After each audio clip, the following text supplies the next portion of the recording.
വീട്ടിലെത്തിച്ച്, ഒരു വ്യവസായിയുടെ വീട്ടിലടക്കം എത്തിച്ച് ഇത്തരത്തിൽ പരിശോധന നടത്തുമെന്നുള്ളതാണ് നമുക്ക് മനസ്സിലാകുന്നത്. അതിനപ്പുറത്തേക്കുള്ള വിവരങ്ങൾ, ഈ തെളിവെടുപ്പുമായിട്ടുള്ള വിവരങ്ങൾ ഈ ഘട്ടത്തിൽ പുറത്തു വന്നിട്ടില്ല.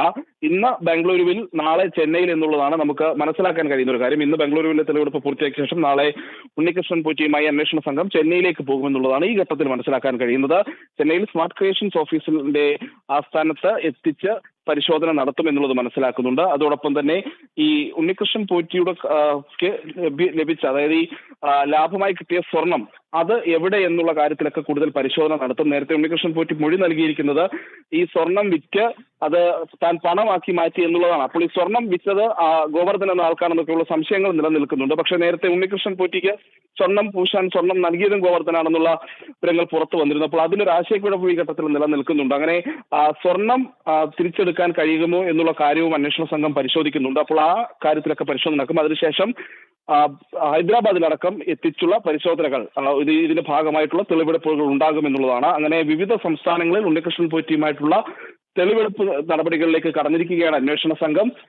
ഇതിനൊപ്പം തന്നെയാണ് മുരാരി ബാബുവിനിൽ നിന്ന് കഴിഞ്ഞ ദിവസം നൽകിയിട്ടുള്ള, അന്വേഷണ സംഘത്തിന് ലഭിച്ചിട്ടുള്ള മൊഴികളെ പറ്റിയുള്ള വിശദാംശങ്ങളും ഇപ്പോൾ പുറത്തു വരുന്നുണ്ട്. പ്രത്യേകിച്ച് ദേവസ്വം ബോർഡിന് ഈ സ്വർണ്ണ ഇതിൽ പങ്കുണ്ട് എന്ന രീതിയിൽ 2019 വിഷയത്തിലും 2025 വിഷയങ്ങളിലുമൊക്കെ ദേവസ്വം ബോർഡിന് കൃത്യമായ ധാരണയുണ്ടായിരുന്നു, കൃത്യമായ പങ്കുണ്ടായിരുന്നു എന്ന രീതിയിൽ ഉണ്ണികൃഷ്ണൻ പോറ്റി മുരാരി ബാബു മൊഴി നൽകിയിട്ടുണ്ട് എന്നുള്ളതാണ് നമ്മൾ ഈ ഘട്ടത്തിൽ മനസ്സിലാക്കുന്നത്. ഇത് സംബന്ധിച്ചിട്ടുള്ള പരിശോധനകളും കൂടുതൽ നടക്കും. അതോടൊപ്പം തന്നെ ദേവസ്വത്തിലെ വിവിധ ജീവനക്കാർ കഴിഞ്ഞ ഈ സ്വർണ്ണ കവർച്ചയുമായി ബന്ധപ്പെട്ട് അന്വേഷണ സംഘത്തിലെ, അല്ലെങ്കിൽ നേരത്തെ കുറ്റപത്രത്തിൽ FIR-ലടക്കം പേരുണ്ടായിരുന്ന അന്നത്തെ ദേവസ്വം കമ്മീഷണർ, തിരുവാഭരണം കമ്മീഷണർ ഇവരടക്കമുള്ള ആളുകളെ ഈ വിളിച്ചു വരുത്തി മൊഴി രേഖപ്പെടുത്തുന്ന സാഹചര്യത്തിലേക്ക് പോകും. ആവശ്യമെങ്കിൽ അറസ്റ്റും രേഖപ്പെടുത്തും. തുടർന്നായിരിക്കും ഇപ്പോൾ ഗൂഢാലോചന കേസിലടക്കം ഈ ദേവസ്വം ബോർഡ് അംഗങ്ങൾ ആയിട്ടുള്ള അന്നത്തെയും ഇന്നത്തെയും ദേവസ്വം ബോർഡ് പ്രസിഡന്റ് അടക്കമുള്ളവരെയൊക്കെ വിളിച്ചു വരുത്തി മൊഴി രേഖപ്പെടുത്താനുള്ള സാഹചര്യവും നിലനിൽക്കുന്നുണ്ട്. രാഖി, എന്തായാലും ഈ പറഞ്ഞതുപോലെ സംസ്ഥാനത്തിന് പുറത്തും കേന്ദ്രീകരിച്ച് നടത്തിയ വലിയൊരു തട്ടിപ്പാണ് ഈ സ്വർണ്ണപ്പാളി ബംഗളൂരുവിലടക്കം കൊണ്ടുപോയി അവിടെ പല രീതിയിലുള്ള പ്രദർശനം നടത്തി പലരിൽ നിന്ന് പണം കൈപ്പറ്റി ഇങ്ങനെ പല രീതിയിലുള്ള സൂചനകൾ നമുക്ക് ലഭിച്ചിരുന്നു. അത്തരം പ്രദർശനം നടത്തിയ അവിടങ്ങളിലൊക്കെ തന്നെ തെളിവെടുപ്പ് ഉണ്ടാകുമായിരിക്കും അല്ലേ പ്രജിത്ത്? സ്വാഭാവികമായിട്ടും ഉണ്ടാകേണ്ടതാണ്. കാരണം അന്വേഷണ സംഘം ഉണ്ണികൃഷ്ണൻ പോറ്റി ഈ സ്വർണ്ണപ്പാളികൾ കൊണ്ടുപോയ നാൾവഴികൾ അത് കൃത്യമായി കണ്ടെത്തേണ്ടതുണ്ട്. അതിന്റെ ഒരു ടൈം ലൈൻ കൃത്യമായി തയ്യാറാക്കേണ്ടതുണ്ട്.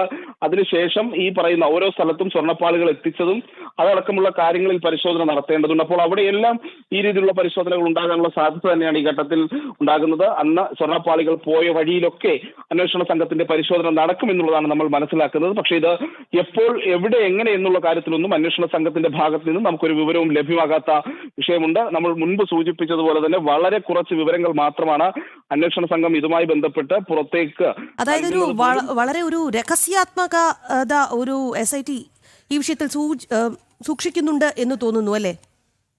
ആദ്യഘട്ടം മുതൽ തന്നെ അങ്ങനെയാണ് അന്വേഷണ സംഘം മുന്നോട്ട് പോകുന്നത്. പ്രത്യേകിച്ച് ഹൈക്കോടതിയുടെ കർശന നിർദ്ദേശം നിലനിൽക്കുന്ന സാഹചര്യത്തിൽ ഈ അന്വേഷണവുമായി ബന്ധപ്പെട്ട് രഹസ്യാത്മക കാത്തുസൂക്ഷിക്കുന്ന രീതിയിൽ തന്നെയാണ് അന്വേഷണ സംഘം മുന്നോട്ട് പോയിട്ടുള്ളത്.